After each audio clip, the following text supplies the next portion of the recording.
ಎಲ್ಲೆಲ್ಲೂ ಶ್ರೀರಾಮನ ಜಪ ಶುರುವಾಗಿದೆ. ಎಲ್ಲರ ಚಿತ್ತ ಇದೀಗ ಅಯೋಧ್ಯೆಯ ಮೇಲಿದೆ. ರಾಮ ಮಂದಿರ ಉದ್ಘಾಟನೆಗೆ ಕೆಲವೇ ದಿನಗಳು ಮಾತ್ರ ಬಾಕಿ ಉಳಿದಿದೆ. ಈ ಹೊತ್ತಲ್ಲೇ ಕರುನಾಡಿನಲ್ಲಿ ಮತ್ತಷ್ಟು ಶ್ರೀರಾಮನ ಕುರುಹುಗಳು ಪತ್ತೆಯಾಗಿವೆ.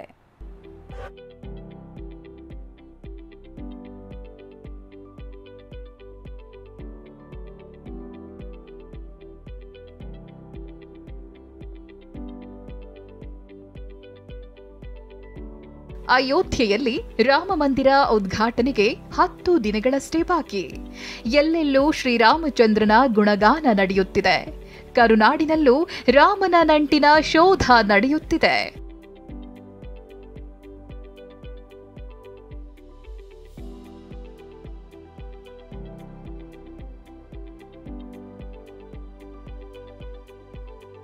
ಚಿಕ್ಕಬಳ್ಳಾಪುರದ ಕೈವಾರದಲ್ಲಿ ರಾಮನ ಕುರುಹು.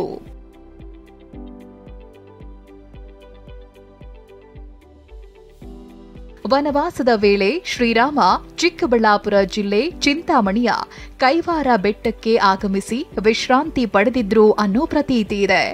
ಸೀತೆ ಕುಡಿಯಲು ನೀರು ಕೇಳಿದಾಗ ಲಕ್ಷ್ಮಣ ಬಂಡೆಗೆ ಬಾಣ ಬಿಟ್ಟು ನೀರು ಚಿಮ್ಮಿಸಿದ್ರಂತೆ. ಇಂದಿಗೂ ಬೆಟ್ಟದ ಆ ಜಾಗದಲ್ಲಿ ನೀರಿದ್ದು ಅದಕ್ಕೆ ಲಕ್ಷ್ಮಣ ತೀರ್ಥ ಅಂತಾರೆ. ಶ್ರೀರಾಮನ ಹೆಜ್ಜೆ ಗುರುತಿಗೂ ಸಾಕ್ಷಿ ಇದೆ. ಅಯೋಧ್ಯೆಗೆ 2000 ಕಿಲೋಮೀಟರ್ ಸೈಕಲ್ ಯಾತ್ರೆ ಹೊರಟ ಯುವಕರು.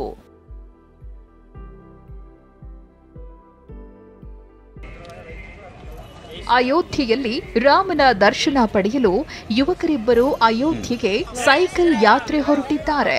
ಹೊಸದುರ್ಗ ಮೂಲದ ದಯಾನಿಧಿ ಹಾಗೂ ಶರಣು ಸೈಕಲ್ ಮೂಲಕ 2000 ಕಿಲೋಮೀಟರ್ ಯಾತ್ರೆ ಹಮ್ಮಿಕೊಂಡಿದ್ದಾರೆ. ಶುಕ್ರವಾರ ಬೆಳಗ್ಗೆ ಬಳ್ಳಾರಿ ತಲುಪಿದ್ರು.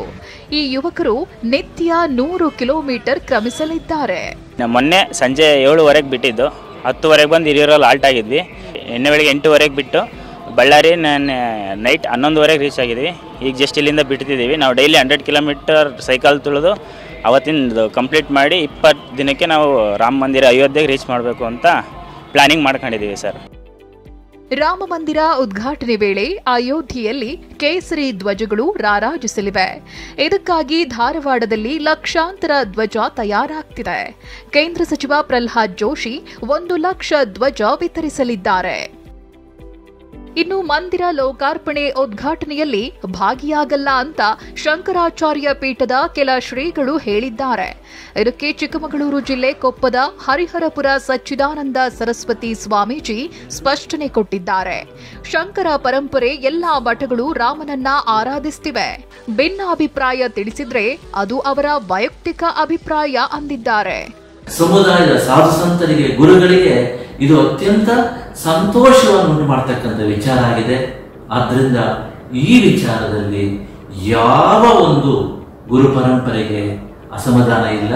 ವಿಶೇಷವಾಗಿ ಶಂಕರ ಗುರು ಪರಂಪರೆಯ ಯಾವ ಮಠಗಳಿಗೂ ಕೂಡ ಈ ವಿಚಾರದಲ್ಲಿ ಕಿಂಚಿತ್ತೂ ಭಿನ್ನಾಭಿಪ್ರಾಯ ಇಲ್ಲ.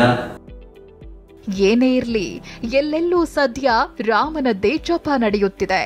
ಅಯೋಧ್ಯೆಯಲ್ಲಿ ರಾಮ ಮಂದಿರ ಲೋಕಾರ್ಪಣೆಗೆ ರಾಮ ಭಕ್ತರು ಕಾಯುತ್ತಿದ್ದಾರೆ. Bureau report TV9.